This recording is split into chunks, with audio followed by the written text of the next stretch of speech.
Hermanos y hermanas, amigos y amigas que me escuchan, el tiempo ha seguido transcurriendo porque el tiempo no se detiene, como la vida suya y la vida mía tampoco se detienen. Vamos haciendo camino en este ejercicio que Dios nos propone cada amanecer, vivir nuestra vida, vivirla plenamente o en abundancia, como Él lo dice. Vamos haciendo camino y el calendario marca para hoy que es el 22 de septiembre y en nuestro calendario litúrgico ya estamos celebrando el domingo 25 del tiempo ordinario. Hoy, como siempre, Dios nos habla y nos habla a través de su palabra. Nos habla por amor. Nos habla para enseñarnos cómo ser nosotros, cómo vivir nuestra vida y cómo proceder, cómo dejar o tomar algunas cosas que la vida nos presenta. Y nos habla fundamentalmente porque en su amor de Padre quiere que nosotros, sus hijos e hijas, vivamos esta vida lo mejor posible.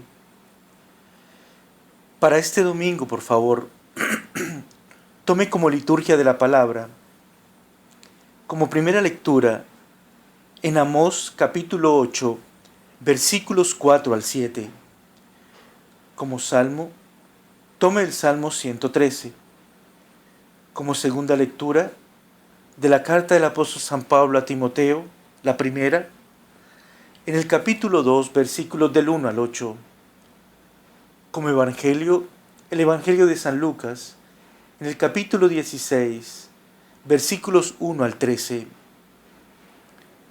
Pidámosle al Señor que siempre nos dé ansia y sed de su palabra, que sea este mismo Espíritu Santo el que nos instruya en este conocimiento de la palabra del Señor, pero más que en eso, en la capacidad de acomodar nuestra vida a lo que Dios quiere para ti y para mí y espera de nosotros. Seguimos en este año de la fe. La Iglesia sigue insistiendo: cree en el Señor, créele al Señor y haz que tu vida corresponda no solamente a lo que Dios te pide, sino a lo que tú quieres ser conforme a su propósito. En este año, el Papa Francisco ha insistido en construir en cada creyente una integridad y una coherencia de vida. Una fe que no solamente se vuelva palabra, sino que se vuelva vida. Y una vida en relación con el otro, nuestros hermanos. El Papa empieza a enfocarse no en la periferia de la fe, sino en lo central de nuestra fe: amor al prójimo, amor real, pero un amor al prójimo y un amor real que comienza en el amor a nosotros y que se percibe y se experimenta en el amor que el Señor nos da. Por eso, las enseñanzas de este día son precisamente para aplicarlas en nuestra vida. La primera enseñanza está tomada del libro de Amós. Amós significa levantar o llevar una carga. Su nombre traduce llevador de cargas. Él se encargó de llevar la carga divina de declarar el juicio de Dios sobre el pueblo rebelde de Israel. Este hombre profetizó en el año 792 antes de Cristo. En la porción de la palabra que leímos, el profeta advierte dos cosas fundamentales. Él dice, las personas se han vuelto ávaras. Las personas quieren tener más, sin importar cómo lo consigan.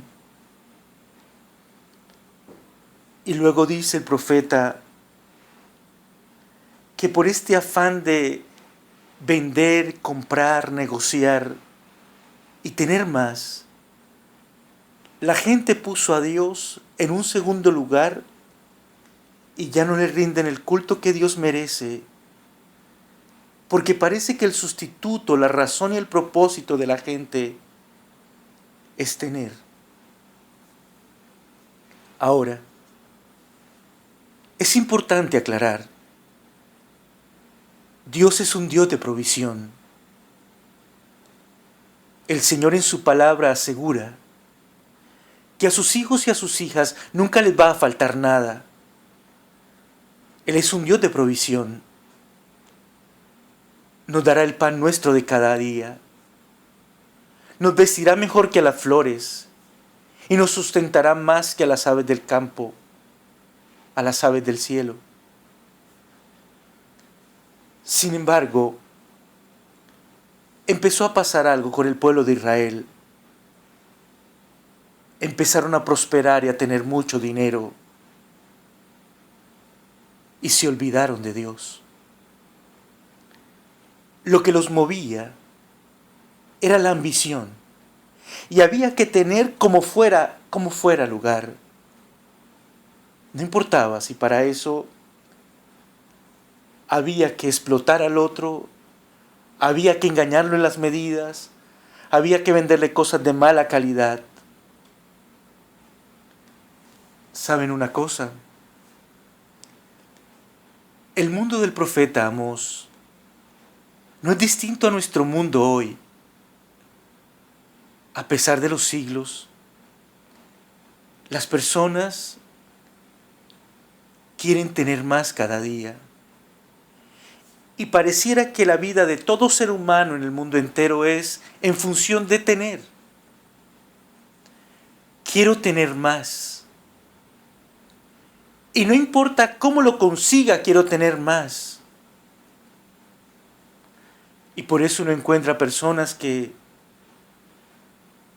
terminaron siendo deshonestos, ladrones, mentirosos, traicioneros e injustos. Todos los días, en los periódicos, encontramos lo que le hace a una persona la avaricia, el querer tener más. Encontramos corrupción, encontramos que la gente no tiene límites, empezamos que la gente tiene precio, que ya no hay valores, ni moral, ni rectitud, ni honestidad. Encontramos que la gente entiende que hay que tener mucho y no importa cómo lo consigamos. No importa si es lícito o ilícito. No importa si me llevo enredado a alguien o le hago daño a alguien. Eso no importa. Lo que importa es tener y tener mucho. Aunque ustedes no lo crean, esta idea está metida en la cabeza y en el corazón de la gente. Está metida en el corazón y en la mente de los jóvenes. Cuando usted le pregunta a un joven qué quiere hacer con su vida o qué quiere estudiar, responde, quiero una carrera que me dé dinero. Cuando usted le pregunta a alguien por qué traicionó a su socio, siempre va a ser por dinero. Pero viene la segunda parte. Y es como uno, por estar detrás del dinero, se olvida de Dios. Y entonces uno hace del dinero su Dios, su ídolo. Es lo que mueve, es lo que impulsa, es lo que ilusiona. Ya no es Dios. Ya no hay tiempo para Dios porque el domingo hay que abrir el negocio porque hay que vender más. Es cuando más vendo. Ya no hay tiempo para Dios porque debo hacer esto para producir más cosas. El mundo, nuestro mundo, está lleno de cosas. Está lleno de personas que intentan hacer fortuna. Pero cuando la gente está en función simplemente de producir dinero, se vuelven ricos en cuentas de ahorro o en inversiones, pero pobres en su interior. Y si la fortuna no es bien habida, porque es el resultado de cosas que no deben ser, no traerá bendición. Nosotros, nuestra función, nuestra razón de estar aquí en voluntad divina no es simplemente hacer fortuna, porque la fortuna no es la realización del hombre, es un medio. Pero hemos hecho de la fortuna un fin. El fin del ser humano es la vida con propósito. Hacer la voluntad de Dios y vivir la vida en abundancia. ¿Por qué hay asaltantes? Porque quieren dinero. ¿Por qué hay estafadores? Porque quieren dinero. ¿Por qué hay corruptos? Porque quieren dinero y fácil. Hoy Dios nos advierte, nuestra vida no puede estar en función de tener y tener más. Nuestra vida no es en función de tener, es en función de ser, es lo que eres. A nosotros no nos define lo que tenemos. Vivimos en una sociedad donde nos parece que si no tengo dinero, si no tengo cosas materiales, me falta todo. En esa búsqueda, las personas nos perdimos. Porque nos falta todo cuando nos falta Dios. Y otro ocupa el lugar de Dios. Dinero, cosas, autos, propiedades, joyas. Eso no nos lleva a ninguna parte. El dinero es para facilitar la vida, no para complicarla, no para destruirla, no para corromperla. El profeta propone dos cosas.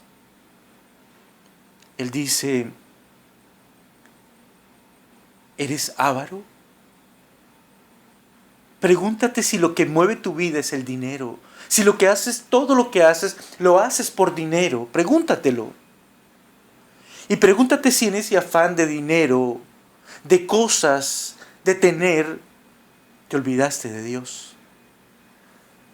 Porque cuando tienes todo, pareciera que no necesitas a Dios. Pareciera que Dios sobra.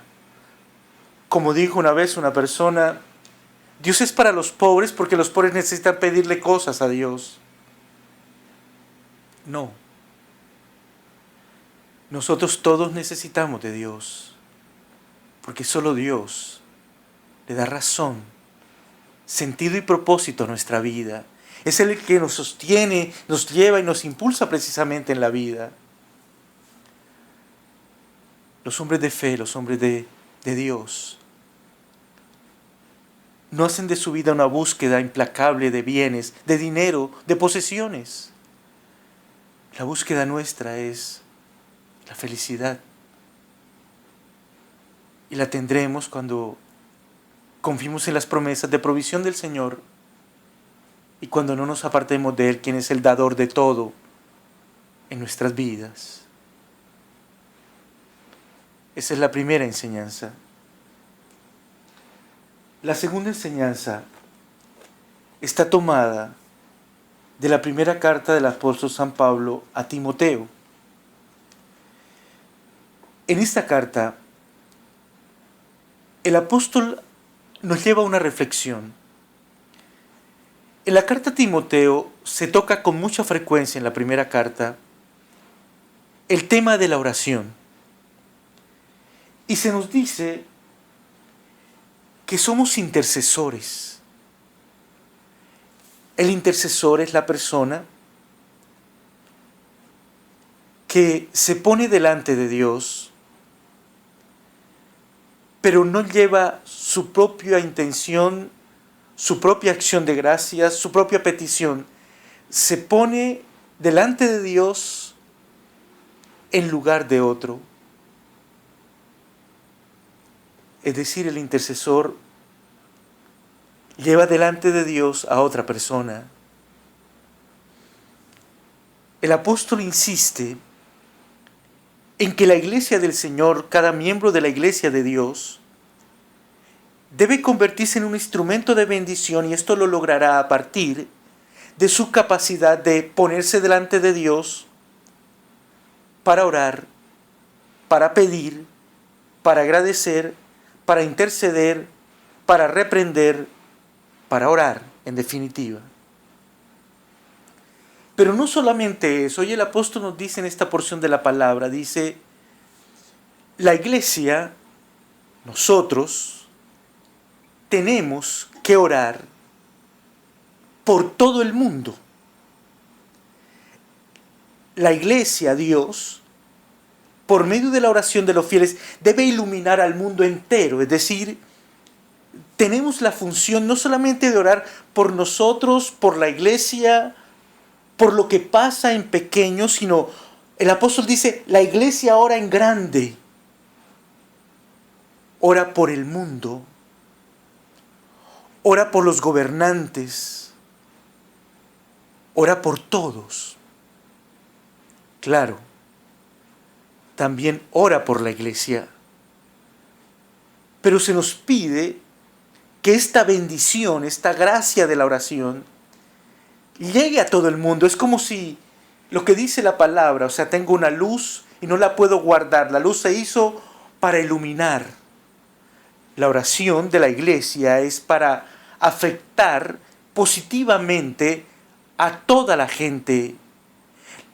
La oración de la iglesia es para llevar a Dios a todos los órdenes y estamentos que conforman la sociedad y el mundo entero.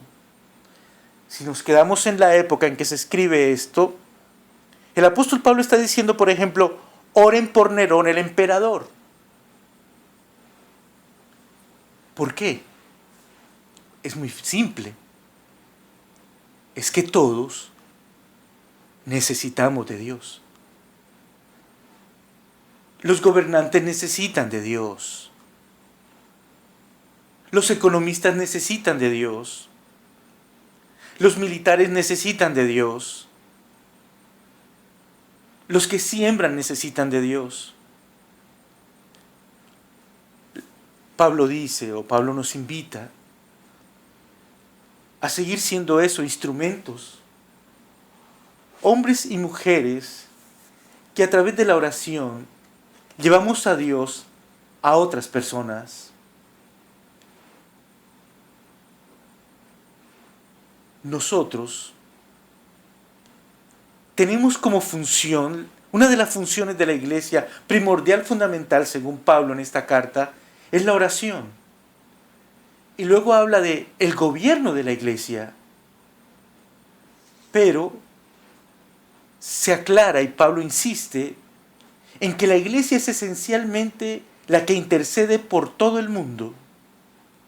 Es decir, la iglesia tiene que llevar al Señor, la luz de Dios, sobre el mundo, sobre la sociedad. En este sentido, la oración de la comunidad cristiana debe ser por todo el mundo, o sea, por todos, a fin de que la voluntad de Dios no tenga límites. Por eso Pablo dice, la oración cristiana puede ser hecha en todo lugar o bien en todo momento. Esto lo dice en Efesios 6:18. También dice, y debe ser una oración incesantemente, en Primera de Tesalonicenses capítulo 5, versículo 17. Estas expresiones del apóstol nos dice cómo nosotros cumplimos con la voluntad del Señor de salvar a todos cuando somos capaces a través de la oración de llevar el conocimiento del Señor a todos. Aquí hay que hacernos algunos interrogantes. El primer interrogante que podríamos hacernos es el siguiente. Usted es miembro de la iglesia, pero la gran pregunta es, primera es, ¿usted ora? ¿Su oración es una oración universal? ¿Es una oración particular? ¿Es una oración personal por mí y los míos? ¿Excluye su oración? ¿Con qué frecuencia usted ora? ¿Con qué frecuencia usted se pone delante de Dios en favor de otros? ¿Con qué frecuencia usted presenta a Dios la paz del mundo? ¿El hambre del mundo? ¿La injusticia del mundo? Hagámonos una pregunta muy simple. ¿Nosotros nos arrodillamos delante de Dios para pedir que le dé sabiduría a los gobernantes? ¿A los que están sentados en las Naciones Unidas? ¿Hacemos eso realmente? Porque Pablo deja muy claro, eso es función de la iglesia, orar para que Dios logre llegar a todos y cada uno de las personas del mundo entero. Tal vez el reto hoy sea precisamente ese, pasar de una oración personal centrada en nuestras necesidades particulares o mínimas o micro, a pasar a una oración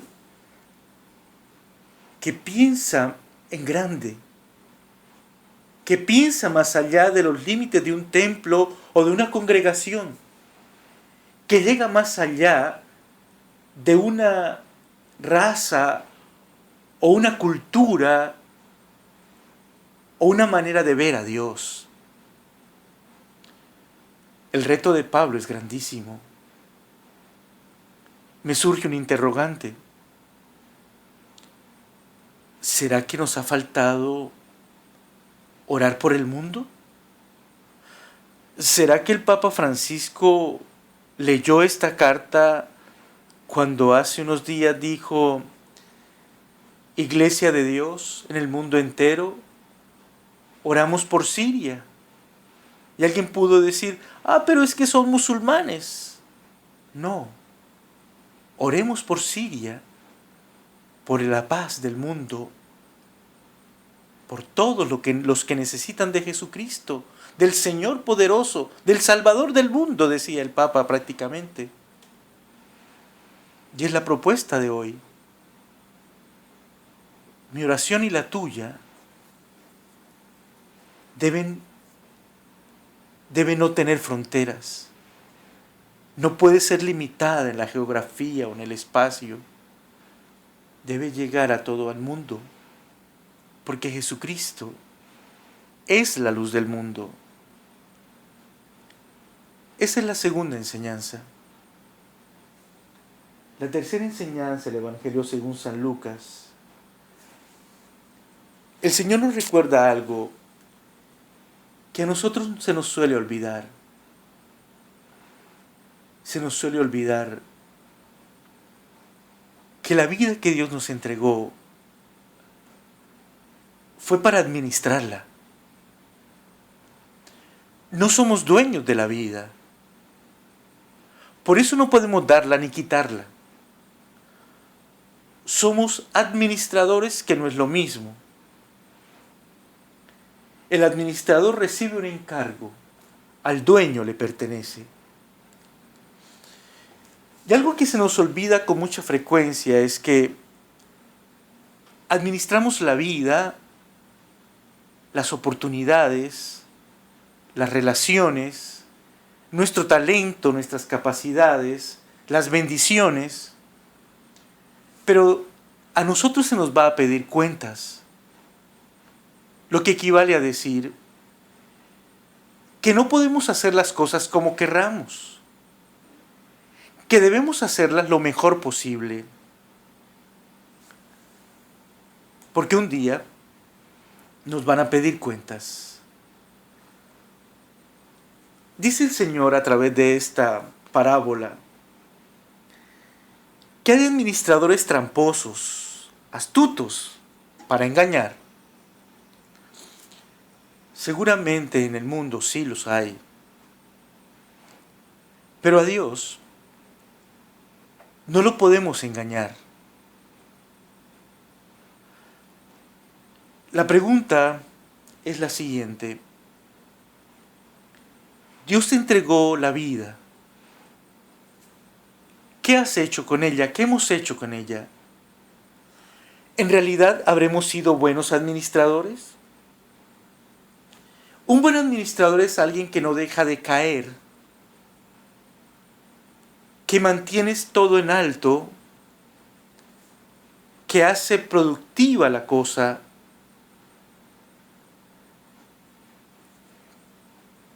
que cumple con una serie de circunstancias y requisitos. ¿Somos buenos administradores del tiempo? ¿Del talento que nos dio Dios?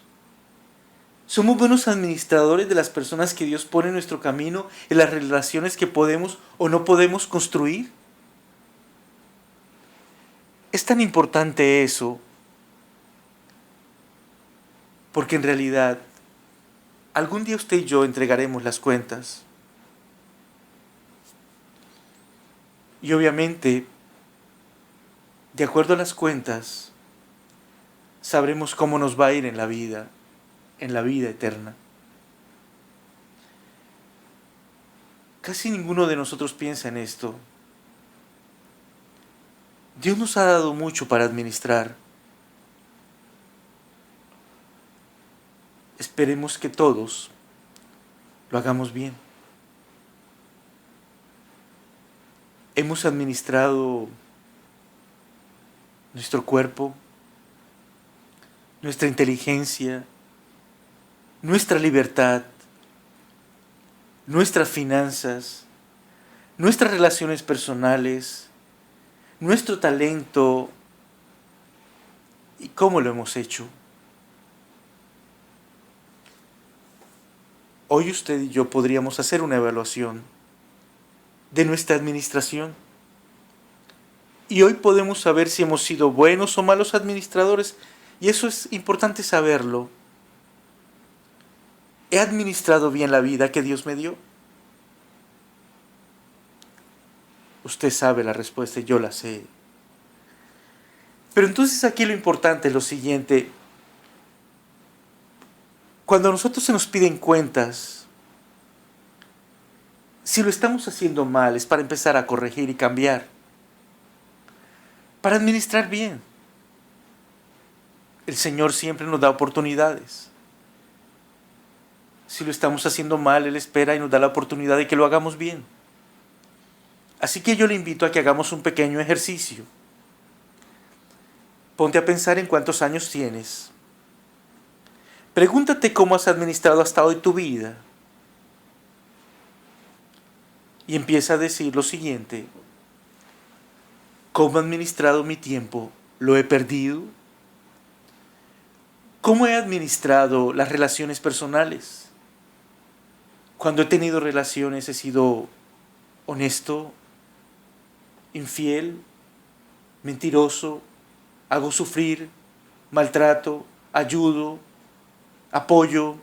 Tú lo sabes y yo lo sé. Pregúntese, ¿he administrado bien los recursos que Dios me ha entregado? Porque Dios nos ha bendecido con bienes materiales. ¿Los has despilfarrado? ¿Los has tirado? ¿Los has derrochado? Pregúntate, ¿he sido buen administrador con lo que Dios me entregó? ¿Un esposo, una esposa, unos hijos, mis hermanos, mis amigos? ¿He administrado bien el talento que Dios me dio? ¿O lo he tirado? ¿O lo he arruinado? Cuando te hagas estas preguntas, tú y yo sabremos si somos buenos o malos administradores. Pero hagamos un poco lo del administrador del texto de hoy. No seas tramposo, sino cambia. Usa esa inteligencia y esa astucia para que tu vida funcione. Úsalo, siempre en favor tuyo. Hermanos y hermanas, amigos y amigas, nuestra vida se realiza en el tiempo, en lugares, con personas, con decisiones. Por favor, esta semana recuérdelo. Es importante recordarlo. No vivimos en función de tener cosas. No podemos permitir que el deseo de dinero maneje nuestra vida. Y no puedo permitir que nadie, ni siquiera el dinero, ocupe el lugar de Dios. No puedo hacer que por mi avaricia yo venda lo que crea o lo que pienso y entonces termine postrado delante de algo que al final no me llevaré. Recuerde que usted está llamado y llamada, y yo también, a orar por el mundo entero para que el mundo conozca al Señor. Y recuerde esta semana, sé un buen administrador.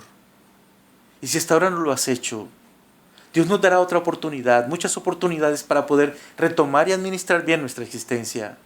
Y con ella le daremos la gloria al Señor. Que Dios nos ayude a que estas palabras se hagan vida en nuestra vida, que así sea. Padre eterno, Padre amado, hoy ponemos nuestra vida delante de ti, Señor. Tú nos conoces y nos amas con amor eterno. Sabes lo que hemos hecho y cómo hemos vivido hasta el día de hoy. Tú eres el que realmente sabe si hemos administrado nuestra existencia conforme a tu voluntad o nos hemos equivocado y hemos sido malos administradores, Señor. Danos la posibilidad de vivir nuestra vida conforme a tu divino querer. Señor, gracias por darnos unos padres, unos hermanos, unos amigos. Gracias, Señor, por los esposos y las esposas y por los hijos, los novios y las novias. Permítenos administrar nuestras relaciones familiares y personales y emocionales lo mejor posible. Amado Señor, en tu palabra hoy nos pides orar por el mundo entero y por los gobernantes, por la gente que tú has puesto en posiciones que determinan y afectan la vida de otros. Amado Señor, tú eres el Dios poderoso. Te entregamos nuestro mundo. Te entregamos a los gobernantes. Pedimos sabiduría y dirección para ellos. Pedimos fortaleza de carácter e entereza, Señor. Permíteles ser instrumentos para la construcción de tu reino y de un mundo mejor. Hoy ponemos delante de ti a los países que están en guerra, países que hay con muerte, con hambre. Presentamos a todos los hermanos y hermanas del mundo entero, aunque no profesen nuestra misma fe. Sean bendecidos en el nombre de Jesús. Amado Dios, quiero alabar y bendecir tu nombre hoy y siempre. Y por eso te pido hoy por la iglesia. Nuestra iglesia que busca levantarse como una bandera y ser fiel a Jesucristo y su palabra y hacerla a Él el Señor y Salvador. Bendice al Papa, a los obispos y a los sacerdotes, a las religiosas y a los misioneros. Haz, Señor, que junto a los fieles construyamos tu reino y demos testimonio de tu amor y de tu grandeza y de tu poder y de tu fidelidad. Amado Señor, te entregamos a todos los que están enfermos.